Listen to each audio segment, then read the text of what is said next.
여러분 반갑습니다. 우리가 천주님을 만날 수 있는 은총 가득한 성당에 가서 하나님께서 우리에게 주신 은혜 가득한 성서를 낭독하는 여러분의 낭독 천주입니다. 오늘은 불광동 성당에 가서 갈라디아인들에게 보낸 편지를 낭독해 드리겠습니다. 사도인 나 바울로가 이 편지를 씁니다. 나는 사도직을 사람에게서나 사람을 통해서 받은 것이 아니라 예수 그리스도와 그분을 죽은 자들 가운데서 다시 살리신 하느님 아버지께로부터 받았습니다. 나는 나와 같이 있는 모든 형제들과 함께 갈라디아의 여러 교회에 문안드리며 우리 아버지 하느님과 주 예수 그리스도의 은총과 평화가 여러분들에게 내리시기를 빕니다. 그리스도께서는 하나님 우리 아버지의 뜻을 따라 우리를 이 악한 세대에서 건져내시려고 우리 죄를 짊어지시고 당신 자신을 제물로 바치셨습니다. 하나님 아버지께서 영원토록 영광을 받으시기를 빕니다. 아멘. 그리스도의 은총으로 하느님의 자녀가 된 여러분이 그렇게도 빨리 하느님을 외면하고 또 다른 복음을 따라가고 있다니 놀라지 않을 수 없습니다. 사실 다른 복음이란 있을 수 없습니다. 다만 어떤 사람들이 여러분의 마음을 뒤흔들고 그리스도의 복음을 변질시키려 하고 있을 따름입니다. 우리는 말할 것도 없고 하늘에서 온 천사라 할지라도 우리가 이미 전한 복음과 다른 것을 여러분에게 전한다면 그는 저주를 받아 마땅합니다. 전에도 말한 바 있지만 다시 한번 강조하겠습니다. 누구든지 여러분이 이미 받은 복음과 다른 것을 전하는 자가 있다면 그는 저주를 받아 마땅합니다. 내가 지금 사람들의 지지를 얻으려고 합니까? 아니면 하느님의 지지를 얻으려고 합니까? 내가 사람들의 호감이나 사려는 줄 압니까? 내가 아직도 사람들의 호감을 사려고 한다면 나는 그리스도의 일꾼이 아닐 것입니다. 형제 여러분, 내가 전한 복음은 사람이 만들어낸 것이 아니라는 것을 분명히 말해둡니다. 이 복음은 내가 사람에게서 받은 것도 아니고 배운 것도 아닙니다. 예수 그리스도께서 직접 나에게 계시해 주신 것입니다. 내가 전에 유대교 신자였을 때의 소행은 여러분이 다 들었을 터이지만 나는 하느님의 교회를 몹시 박해하였습니다. 아니, 아주 없애버리려고까지 하였습니다.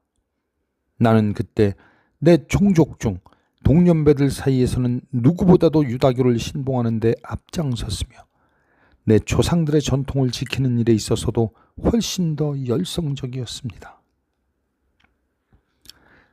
그러나 하느님께서는 내가 나기 전에 이미 은총으로 나를 택하셔서 불러주셨고 당신의 아들을 이방인들에게 널리 알리게 하시려고 기꺼이 그 아들을 나에게 나타내 주셨습니다.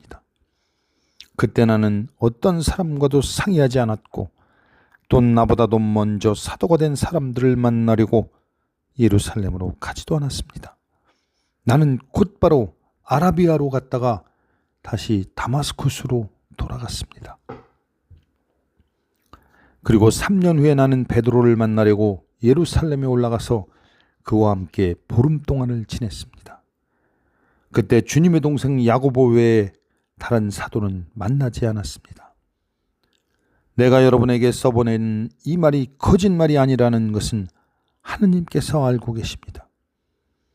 그 뒤에 나는 시리아와 길리기아 지방으로 갔습니다. 그래서 유다에 있는 그리스도의 교회들은 나를 직접 대할 기회가 없었습니다.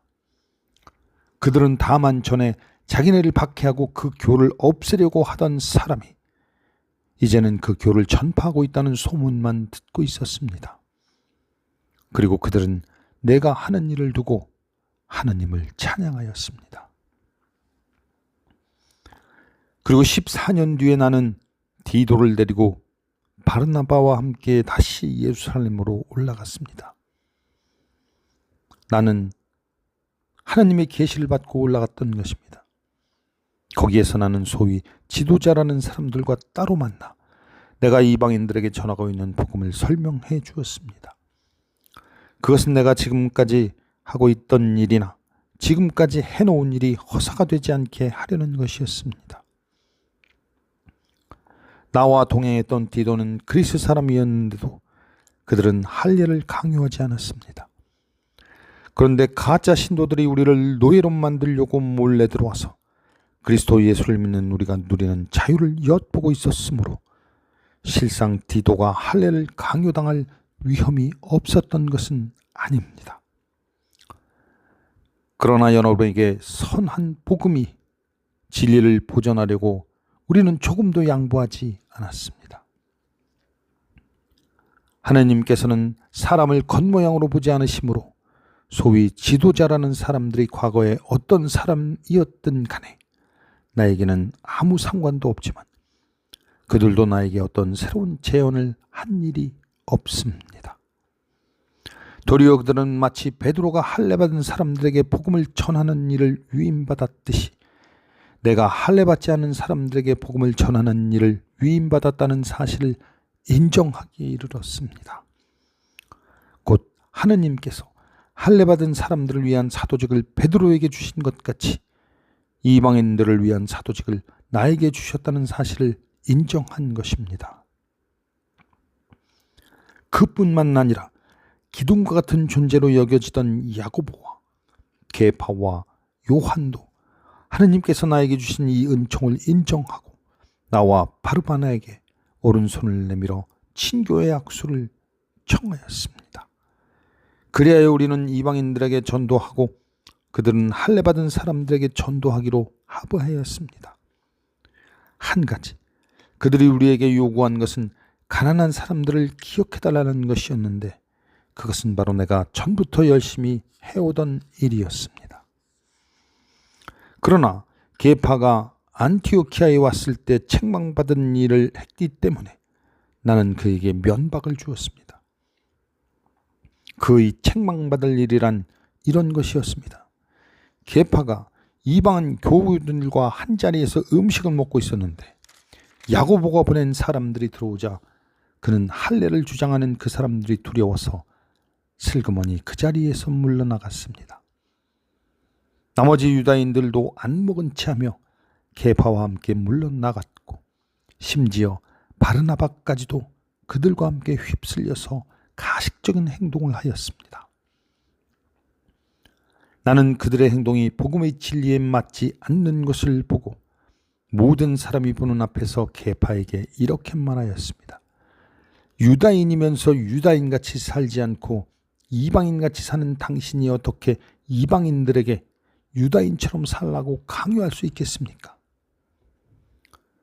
우리는 본래 유다인이고 이른바 이방 죄인은 아닙니다. 그러나 우리는 사람이 하느님과 올바른 관계에 놓이는 길이 율법을 지키는 데 있지 않고 예수 그리스도를 믿는 데 있다는 것을 알고 있습니다. 그래서 우리는 율법을 지킴으로써가 아니라 그리스도의 믿음으로써 하느님과 올바른 관계를 가지려고 그리스도 예수를 믿은 것입니다. 율법을 지키는 것으로는 누구를 막론하고 하느님과 올바른 관계를 가질 수가 없기 때문입니다. 그러나 만일 그리스도를 믿음으로써 하느님과 올바른 관계를 가지려고 노력하는 우리 자신이 죄인으로 드러난다면 그리스도가 죄를 조장하시는 분이란 말입니까? 절대로 그럴 수 없습니다. 만일 내가 전에 헐어버린 것을 다시 세운다면 나는 스스로 법을 어긴 사람이 될 것입니다. 나는 이미 율법의 손에 죽어서 율법의 지배에서 벗어나 하느님을 위해 살게 되었습니다. 나는 그리스도와 함께 십자가에 달려 죽었습니다. 이제는 내가 사는 것이 아니라 그리스도가 내 안에서 사시는 것입니다. 지금 내가 살고 있는 것은 나를 사랑하시고 또 나를 위해서 당신의 몸을 내어주신 하느님의 아들을 믿는 믿음으로 사는 것입니다. 나는 하느님의 은총을 헛되게 하지는 않습니다. 만일 사람이 율법을 통해서 하느님과 올바른 관계를 맺을 수 있다면 그리스도의 죽음은 헛일이 될 것입니다. 갈라디아 사람들이요, 왜 그렇게 어리석습니까? 십자가에 달리신 예수 그리스도의 모습이 여러분의 눈앞에 생생하게 나타나 있는데 누가 여러분을 미혹시켰단 말입니까? 한 가지만 물어보겠습니다. 여러분은 율법을 지켜서 성령을 받았습니까? 복음을 듣고 믿어서 성령을 받았습니까? 여러분은 그렇게도 어리석은 사람들입니까? 성령의 힘으로 시작한 일을 지금 와서 인간의 힘으로 마치려 드는 것입니까? 여러분이 겪은 그 모든 경험이 다 헛일이었단 말입니까? 설마 그렇지는 않을 것입니다. 하나님께서 여러분에게 성령을 주시고 여러분 가운데서 기적을 행하신 것이 여러분이 율법을 지켰기 때문입니까? 그렇지 않으면 복음을 듣고 믿었기 때문입니까? 성서에도 기록되어 있듯이 아브라함은 하느님을 믿었고 하느님께서는 그의 믿음을 보시고 그를 올바른 사람으로 인정해 주셨습니다. 그러므로 여러분은 믿음으로 사는 사람만이 아브라함의 참 자손이 된다는 것을 알아야 합니다. 하느님께서는 이방인들도 믿기만 하면 당신과 올바른 관계를 가지게 해주시리라는 것을 성서는 미리 내다보았습니다. 그래서 성서는 아브라함에게 너로 말미암아 만 백성이 복을 받으리라 는 복음을 미리 전해주셨던 것입니다. 그러므로 믿음으로 사는 사람들은 믿음의 사람 아브라함과 함께 복을 누리는 것입니다. 성서에 율법서에 기록된 모든 것을 꾸준히 지키지 않는 사람은 저주를 받을 것이다 라고 기록되어 있듯이 율법을 지키는 것에 의존하는 사람은 언제나 저주의 위협을 받고 있습니다. 그러니 율법을 통해서는 아무도 하느님과 올바른 관계를 맺을 수 없다는 것이 분명합니다. 성서에도 믿음을 통해서 하느님과 올바른 관계를 가진 사람은 살 것이다 라는 말씀이 있습니다. 율법은 믿음의 기초를 둔 것이 아닙니다. 율법은 다만 율법을 지키는 자는 그것을 지킴으로써 산다고 말합니다. 나무에 달린 자는 누구나 저주받을 자다 라고 성서에 기록되어 있듯이 그리스도께서는 우리를 위하여 십자가에 달려 저주받은 자가 되셔서 우리를 율법의 저주에서 구원해내셨습니다.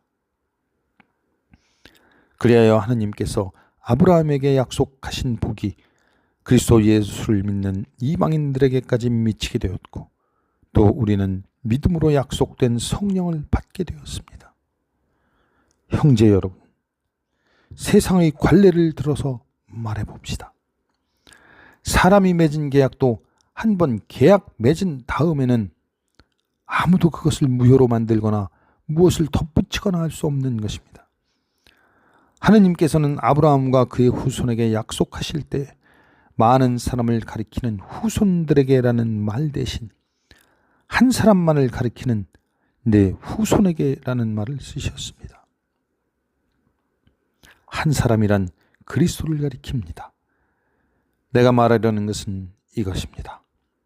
하느님께서 미리 맺어주신 계약이 340년 후에 율법이 생겼다 해서 소멸되거나 그 약속이 무효가 될 수 없다는 것입니다. 만일 법을 근거로 해서 상속을 받는 것이라면 그것은 벌써 약속된 것을 받는 것은 아닙니다. 그러나 하느님께서는 약속에 따라 아브라함에게 상속의 선물을 주신 것입니다. 그러면 율법은 무엇 때문에 있게 되었습니까? 그것은 약속된 그 후손이 오실 때까지 죄가 무엇인지 알게 하시려고 덧붙여 주신 것입니다. 그리고 이 율법은 천사들을 통하여 중재자의 손을 거쳐 제정된 것입니다. 그러나 하느님의 약속은 중재자를 내세우지 않고 하느님 한 분의 생각으로 하신 것입니다. 그렇다면 율법은 하느님의 약속과 반대되는 것이겠습니까? 절대로 그렇지 않습니다. 만일 사람에게 주어진 율법이 사람을 살릴 수 있는 것이었다면 사람은 율법에 의해서 하느님과 올바른 관계를 맺을 수 있었을 것입니다. 그러나 성서는 온 세상이 죄에 갇혀 있다고 말합니다. 따라서 예수 그리스도를 믿는 사람들만이 그 믿음으로 약속된 선물을 받을 수 있게 되었습니다. 믿음의 시대가 오기 전에는 우리가 율법의 감시를 받았으며 믿음이 나타날 때까지 갇혀 있었습니다. 율법은 그리스도께서 오실 때까지 우리의 후견인 구실을 하였습니다. 그러나 그리스도께서 오신 뒤에는 우리가 믿음을 통하여 하느님과 올바른 관계를 맺게 되었습니다. 이렇게 믿음의 때가 이미 왔으니 우리에게는 이제 후견인이 필요하지 않습니다. 여러분은 모두 믿음으로 그리스도 예수와 함께 삶으로써 하느님의 자녀가 되었습니다. 세례를 받아서 그리스도 안으로 들어간 여러분은 모두 그리스도를 옷 입듯이 입었습니다. 유다인이나 그리스인이나 종이나 자유인이나 남자나 여자나 아무런 차별이 없습니다. 그리스도 예수 안에서 여러분은 모두 한 몸을 이루었기 때문입니다. 여러분이 그리스도에게 속했다면 여러분은 아브라함의 자손이며 따라서 약속에 의한 상속자들입니다. 내가 말하는 것은 이것입니다. 상속자는 모든 재산의 주인이지만 그가 어릴 때는 종이나 조금도 다를 바가 없습니다. 그래서 자기 아버지가 정해준 때가 올 때까지 보호자와 관리자의 지시를 받습니다. 이와 같이 우리도 어렸을 때에는 자연 숭배에 얽매여 종노릇을 하고 있었습니다. 그러나 때가 찼을 때 하느님께서 당신의 아들을 보내시어 여자의 몸에서 나게 하시고 율법의 지배를 받게 하시어 율법의 지배를 받고 사는 사람을 구원해내시고 또 우리에게 당신의 자녀가 되는 자격을 얻게 하셨습니다. 이제 여러분은 하느님의 자녀가 되었으므로 하느님께서는 여러분의 마음속에 당신의 아들을 성령을 보내주셨습니다. 그래서 여러분은 하느님을 아빠, 아버지라고 부를 수 있게 되었습니다. 그러므로 여러분은 이제 종이 아니라 자녀입니다. 자녀라면 하느님께서 세워주신 상속자인 것입니다. 여러분이 하느님을 모르고 있을 때에는 본래 하느님이 아닌 신들의 종노릇을 하였습니다. 그러나 이제는 여러분이 하느님을 알고 있을 뿐만 아니라 하느님께서 여러분을 알고 계신데 왜 또다시 그 무력하고 천한 자연 숭배로 되돌아가서 그것들의 종노릇을 하려고 합니까? 여러분이 날과 달과 계절과 해를 숭상하기 시작했다고 하니 여러분을 위한 내 수고가 허사로 돌아가진 않았나 염려됩니다. 형제 여러분, 내가 여러분과 같은 사람이 되었으니 여러분도 나와 같은 사람이 되기를 바랍니다. 여러분이 나에게 잘못한 일은 조금도 없습니다. 여러분이 아시는 바와 같이 전에 내가 병을 앓았던 것이 기회가 되어 여러분에게 복음을 전하게 되었습니다. 나의 신체 조건이 여러분에게는 괴로운 짐이 되었지만 여러분은 나를 외면하거나 멸시하지 않고 오히려 하느님의 천사와도 같이 또 그리스도 예수와도 같이 영접해 주었습니다. 그때 여러분의 그 감격은 다 어디로 갔습니까? 분명히 말하지만 그때 여러분은 만일 할 수만 있었다면 눈이라도 뽑아서 나에게 주지 않았겠습니까? 그런데 이제 내가 진실을 말한다고 해서 나를 원수로 여기는 것입니까? 그 사람들이 여러분에게 열성을 보이는 것은 결코 선의에서 나온 것이 아니라 여러분을 나에게서 떼어내어 여러분으로 하여금 그들에게 열성을 품도록 하려는 술책입니다. 그들의 좋은 동기로 여러분에게 열성을 보인다면야 얼마나 좋겠습니까? 내가 여러분과 함께 있을 때뿐만 아니라 언제나 그랬으면 좋겠습니다. 오늘의 낭독을 마치겠습니다. 주께서 여러분과 함께 하십니다. 성부와 성자와 성령의 이름으로 아멘.